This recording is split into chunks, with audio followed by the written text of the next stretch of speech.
लोगों के वोट से नेता बड़े बन गए। लोगों ने जाति के नाम पर, धर्म के नाम पर, नाली गली के लिए, 5 किलो अनाज के लिए, मंदिर मस्जिद के लिए वोट दे दिया। जिस नेता ने भी वोट लिया तो वोट लेकर बड़ा बन गया। और जो लोग हैं उनकी अपनी जो हालात हैं, उनके बच्चों की जो दुख तकलीफ है, उसमें कोई परिवर्तन नहीं। जब तक आप वोट अपने लिए नहीं देंगे, अपने बच्चों के लिए नहीं देंगे, तब तक कोई भी जीत कर जाएगा तो उससे राहत नहीं मिलेगी। राज्य के मुख्यमंत्री और उप मुख्यमंत्री का विधानसभा क्षेत्र इतना पिछड़ा पूरे देश में कोई नहीं होगा।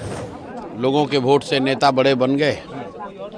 लोगों ने जाति के नाम पर, धर्म के नाम पर, नाली गली के लिए, 5 किलो अनाज के लिए, मंदिर मस्जिद के लिए वोट दे दिया। जिस नेता ने भी वोट लिया तो वोट लेकर बड़ा बन गया। और जो लोग हैं उनकी अपनी जो हालात हैं, उनके बच्चों की जो दुख तकलीफ है, उसमें कोई परिवर्तन नहीं है। वो नेता चाहे सामान्य विधायक है, मंत्री है, या राघोपुर के केस में मुख्यमंत्री उप मुख्यमंत्री है। तो यही बात हम लोग बता रहे हैं कि भाई जब तक आप वोट अपने लिए नहीं देंगे, अपने बच्चों के लिए नहीं देंगे, तब तक कोई भी जीत कर जाएगा तो उससे राहत नहीं मिलेगी। राघोपुर में लोग बता रहे हैं कि अभी 3 महीने लोग बाढ़ में फंसे हुए थे, कोई देखने नहीं आया। पूरा कटाव बहुत बड़ा मामला है। लोगों को ऐसा लग रहा है कि जमनिया के बाद शायद राघोपुर के कुछ गांव डूब सकते हैं, लेकिन कोई सुध लेने वाला नहीं है। यहाँ डिग्री कॉलेज नहीं है, पढ़ाई नहीं है, रोजगार नहीं है, सड़कों की दुर्दशा है। तो ये कोई आज नहीं है, आज हुआ ऐसा नहीं है। ये दशकों से स्थिति बनी हुई है। और स्थिति इसलिए नहीं बनी हुई है कि कोई एक व्यक्ति चुन कर आया है वो सही है या गलत है, और प्रशांत किशोर आएंगे या कोई जनसुराज का आएगा तो सुधार होगा। स्थिति इसलिए है कि लोग 5 वर्षों तक इतनी दुख तकलीफ में जीने के बाद भी कल जब वोट होगा तो ये अपनी बात भूलकर, अपना तकलीफ भूलकर जाति धर्म के नाम पर वोट दे देंगे। तो आज यही देखा है।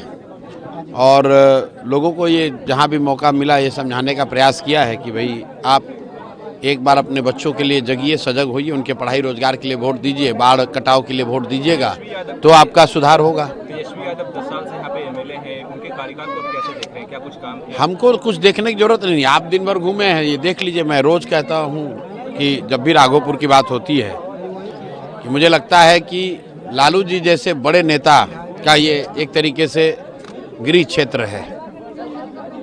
राज्य के मुख्यमंत्री और उप मुख्यमंत्री का विधानसभा क्षेत्र इतना पिछड़ा पूरे देश में कोई नहीं होगा। मैंने बिहार का भी जिक्र किया, अभी नालंदा का। सारे कमियों के बाद भी नालंदा को अगर आप हरनौत की तुलना करेंगे राघोपुर से तो जमीन आसमान का फर्क दिखेगा। तो अगर इसी व्यवस्था में नीतीश जी अपने जिला का, पूरे बिहार का करे न करे, अपने जिला का, अपने विधानसभा का तो कम से कम कुछ सुधार किया है, तो राघोपुर में भी वो सुधार हो सकता था।